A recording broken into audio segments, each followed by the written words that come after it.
ಸಾಮಾನ್ಯವಾಗಿ ಚಿನ್ನ ಅಡ ಇಡಬೇಕಾದ್ರೆ ಫೈನಾನ್ಸ್ ಕಂಪನಿಗಳಿಗಿಂತ ಹೆಚ್ಚಾಗಿ ಈ ರಾಷ್ಟ್ರೀಕೃತ ಬ್ಯಾಂಕ್ಗಳಲ್ಲಿ ಚಿನ್ನ ಅಡ ಇಟ್ಟರೆ ಕಡಿಮೆ ದರಕ್ಕೆ ಬಡ್ಡಿಗೆ ಸಿಗುತ್ತೆ ನಮಗೆ. ಆಮೇಲೆ ಸೇಫ್ ಇರುತ್ತೆ ಚಿನ್ನ ಎಲ್ಲಕ್ಕಿಂತ ಅನ್ನೋದು ಜನರ ನಂಬಿಕೆ ಆಗಿತ್ತು. ಬಟ್ ಈಗ ಜನರ ನಂಬಿಕೆ ರಾಷ್ಟ್ರೀಕೃತ ಬ್ಯಾಂಕ್ ಮೇಲೂ ಕೂಡ ಹೋಗ್ತಾ ಇದೆ.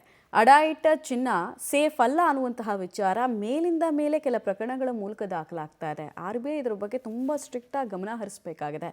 ಯಾಕಂದರೆ ಫ್ರಾಡ್ನಲ್ಲಿ ತೊಡಗಿರೋದು ಬ್ಯಾಂಕ್ ಸಿಬ್ಬಂದಿಗಳೇ. ಈಗ ಹೊಸ ಸ್ಟೋರಿ ಎಲ್ಲಿ ನಡೆದಿರೋದು ಮತ್ತು ಇಲ್ಲಿ ಅಕ್ರಮದ ಸ್ವರೂಪ ಹೇಗಿದೆ ಅನ್ನೋದರ ಡೀಟೇಲ್ಸ್ ಇದೆ, ತೋರಿಸ್ತೀವಿ ಬನ್ನಿ. ರಾಷ್ಟ್ರೀಕೃತ ಬ್ಯಾಂಕ್ನಲ್ಲಿ ಗೋಲ್ಮಾಲ್ ಆರೋಪ. ಅಸಲಿ ಚಿನ್ನದ ಬದಲಿಗೆ ನಕಲಿ ಚಿನ್ನ ನೀಡಿ ವಂಚನೆ. ಬ್ಯಾಂಕ್ ಸಿಬ್ಬಂದಿ ವಿರುದ್ಧ ದಾಖಲಾಯಿತು ದೂರು. ಬ್ಯಾಂಕ್ನಲ್ಲಿ ಚಿನ್ನವನ್ನ ಅಡ ಇಡುವವರು ಒಮ್ಮೆ ಈ ಸ್ಟೋರಿ ನೋಡಿ. ನಿಮ್ಮ ಚಿನ್ನ ಎಷ್ಟು ಸೇಫ್ ಆಗಿದೆ ಅನ್ನೋದನ್ನ ಒಮ್ಮೆ ಚೆಕ್ ಮಾಡ್ಕೊಳ್ಳಿ.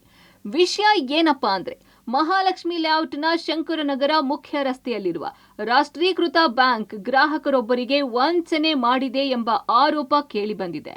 ಗೋಲ್ಡ್ ಲೋನ್ ಪಡೆದು 54.40 ಗ್ರಾಂ ಚಿನ್ನದ ಸರವನ್ನ 2 ಲಕ್ಷ ಹಣಕ್ಕೆ ಬ್ಯಾಂಕ್ನಲ್ಲಿ ಅಡ ಇಟ್ಟಿದ್ರು.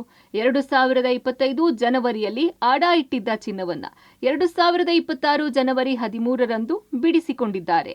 ಬಿಡಿಸಿಕೊಂಡ ಚಿನ್ನವನ್ನ ಚಿನ್ನದ ಅಂಗಡಿಗೆ ತೆಗೆದುಕೊಂಡು ಹೋದಾಗ ಇದು ನಕಲಿ ಚಿನ್ನದ ಸರ ಎಂದು ಗೊತ್ತಾಗಿದೆ.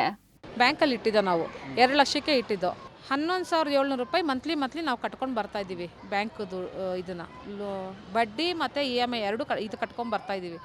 ಇವರು 10 ದಿನ ಮುಂಚೆಯಿಂದ ನನಗೆ ಕಾಲ್ ಮಾಡ್ತಾಯಿದ್ರು ಬ್ಯಾಂಕ್ ಅವರು, ಬಂದು ರಿನಿವಲ್ ಮಾಡಿ ಅಂತ ಇದು ಮಾಡ್ತಾಯಿದ್ರು. ಫಸ್ಟು ಸೈನ್ ಹಾಕಿಸ್ಕೊಂಡ್ರು ಸರ್. ಸೈನ್ ಹಾಕಿಸಿ ಆಮೇಲೆ ಗೋಲ್ಡ್ ಕೊಟ್ಟಿದ್ದಾರೆ. ನಮಗೆ ಇಮಿಡಿಯೇಟ್ ನಮಗೆ ಬೇರೆ ಅಮೌಂಟ್ ಬೇಕಿತ್ತು ಅಂತ ನಾವು ಚೈನ್ ತೊಗೊಂಡೋಗಿ ಬೇರೆ ಅಂಗಡಿಗೆ ನಾವು ಇದು ಮಾಡಿದ್ದೀವಿ. SBI ಬ್ಯಾಂಕಿಂದ ತೊಗೊಂಡೋಗಿ ಗೋಲ್ಡ್ ಅಂಗಡಿ ತೊಗೊಂಡೋಗಿ, ಇಲ್ಲ ಇದು ನಕಲಿ, ಇದು ಗೋಲ್ಡ್ ಇಲ್ಲ ಅಂತ ಅವ್ರು ಹೇಳಿದ ತಕ್ಷಣ ಇಮಿಡಿಯೇಟ್ ನಾವು ಬ್ಯಾಂಕಿಗೆ ಬರೋದಕ್ಕೆ ಬ್ಯಾಂಕ್ ಅವರು ಏನು ನಮಗೆ ಸರಿಯಾಗಿ ರೆಸ್ಪಾನ್ಸ್ ಮಾಡ್ತಾ ಇಲ್ಲ. ಅವರು ನಮಗೆ ದ್ರೋಹ ಮಾಡಿಬಿಟ್ಟಿದ್ದಾರೆ ಸರ್. ನಮಗೆ ಅದಕ್ಕೋಸ್ಕರ ನಾವು ಕಂಪ್ಲೇಂಟ್ ಇದು ಮಾಡಿದ್ದೀವಿ ಸರ್.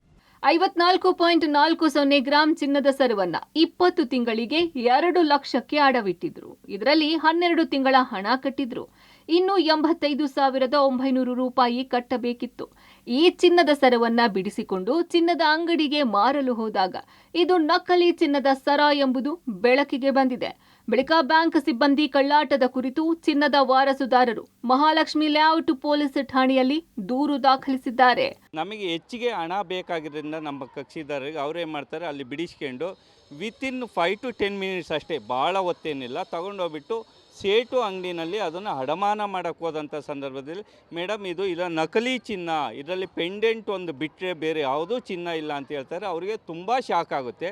ಶಾಕ್ ಆದಂಥ ಸಂದರ್ಭದಲ್ಲಿ ಅವರು ಪುನಃ ಬಂದುಬಿಟ್ಟು ಬ್ಯಾಂಕಲ್ಲಿ ಅವರನ್ನು ಕೇಳ್ತಾರೆ. ಬ್ಯಾಂಕರು ಅದು ಇದು ಸಬೂಬು ಹೇಳ್ಬಿಟ್ಟು ಸಂಜೆ 6 ಗಂಟೆವರೆಗೂ ಟೈಮ್ ಪಾಸ್ ಮಾಡಿಸ್ತಾರೆ. ಅದಾದಮೇಲೆ ಬಂದು ನಮ್ಮ ಕಕ್ಷಿದಾರರು ಇದೇ ಮಹಾಲಕ್ಷ್ಮಿ ಲೇಔಟ್ ಪೊಲೀಸ್ ಠಾಣೆಯಲ್ಲಿ ಕಂಪ್ಲೇಂಟ್ ಲಾಜ್ ಮಾಡ್ತಾರೆ. ಇದಕ್ಕೆ ಸಂಬಂಧಪಟ್ಟಂಗೆ ಏನು ಕೋರ್ಟಲ್ಲಿ ನಾವು ಕಾನೂನುಬದ್ಧವಾಗಿ ಏನು ಹೋರಾಡಬೇಕೋ ಅದನ್ನು ಹೋರಾಡ್ತೀವಿ. ರಾಷ್ಟ್ರೀಕೃತ ಬ್ಯಾಂಕ್ನಲ್ಲಿಯೇ ಹೀಗೆ ಗೋಲ್ಮಾಲ್ ಆಗಿರೋದು ಆತಂಕ ಹುಟ್ಟಿಸಿದೆ. ಬ್ಯಾಂಕ್ನಿಂದ ಕೊಟ್ಟ ಬಳಿಕ ಅಂದೇ ಪರಿಶೀಲನೆ ಮಾಡಬೇಕಿತ್ತು ಅನ್ನೋದು ಬ್ಯಾಂಕ್ನವರ ವಾದ. ಆದರೆ ವಾರಸುದಾರರು ನಂಬಿಕೆಯ ಮೇಲೆ ಮರುದಿನ ಇದನ್ನ ಚಿನ್ನದ ಅಂಗಡಿಗೆ ತೆಗೆದುಕೊಂಡು ಹೋದಾಗ ಈ ಸತ್ಯ ಬೆಳಕಿಗೆ ಬಂದಿದೆ. ಪೊಲೀಸರು ಈ ಪ್ರಕರಣವನ್ನ ಹೇಗೆ ಪತ್ತೆ ಹಚ್ಚಲಿದ್ದಾರೆ ಕಾದು ನೋಡಬೇಕಿದೆ. Prakash D Rampur, public TV, Bengaluru.